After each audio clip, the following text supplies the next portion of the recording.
ሐሳብ ማለት ነው። ከሰይጣን መጽሐፍ ቅዱስ ነው ማነብላችሁ። መጽሐፍ ቅዱሱ ታትሟል። የሰይጣን መጽሐፍ ቅዱስ የሚል ታትሞ አሁን አለ እና እሱን ነው ማነብላችሁ።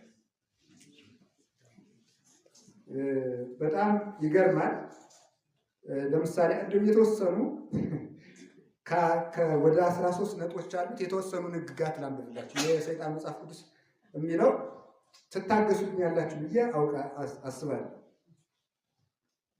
Life is the great intelligence. This is the great of assistance. Therefore, make the most of life here and now. ይላል። ምን ማለት ነው? በእንግሊዝኛ የተጻፈው ወደ አማርኛ ገና አልተተረጎመም መጽሐፍ ቅዱሳቸው እርኩሱ መጽሐፍ። ቅምጥልነት ወይም ምቾት፣ ህይወት ማለት ምቾት ማለት ነው።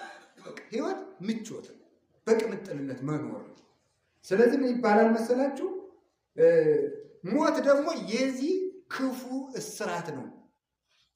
የምቾት ክፉ እስራት ነው፣ ክፉ ሰንሰለት ነው። therefore make the most of life here and now። ስለዚህ ህይወትህን አሁንና እዚህ ጨርስ። አንዱ መመሪያ ይሄ ነው። የህይወትህን ጣዕም አሁንና እዚህ ላይ ያለ ጨርስ። ምን ማለት ነው ይመስላችኋል? ይሄን እንግዲህ ያዙ። እንግዲህ አሁን ጨርስ። ከዛ ምን አለ ደግሞ? There is no heaven of glory bright and no hell where is sinners roast. Here and now is our day of torment. Here and now is our day. የተረጎምኩት ልጅ ጻድቃን የሚወርሱት መንግስተ ሰማያት፣ ኃጥአን የሚገቡበት ሲኦል የሚባል ነገር የለም። ይሄ የነሱ የመጽሐፍ ቅዱሳቸው የሚለው ማለት ነው። Here and now is our day። ዛሬ የኛ ቀን ነው ማለት ነብላ ወንስተ እሱ ላይ ከዛ here and now is our day of joy። ዛሬ የደስታ ቀናችን ዛሬ ነው። ከዛ here and now is our opportunity። እድላችን ዛሬ ነው። ገጥሞ ሳለ ብላ ማለት ነው። ይሄ ሲሾም ያልበላ ያዚህ የተጠቀሰ ነው መጽሐፍ ቅዱስ እነሱ ተበቀታቱ ነው።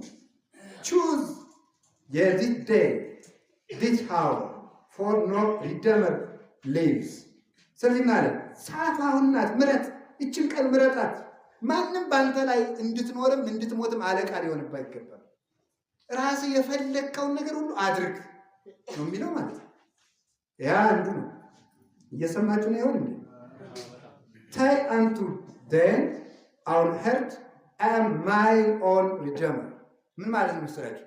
ለራሳችን እኔ አለቃው እኔ ነኝ እንበለው። ማንም አለቃ የለብኝም እንበል።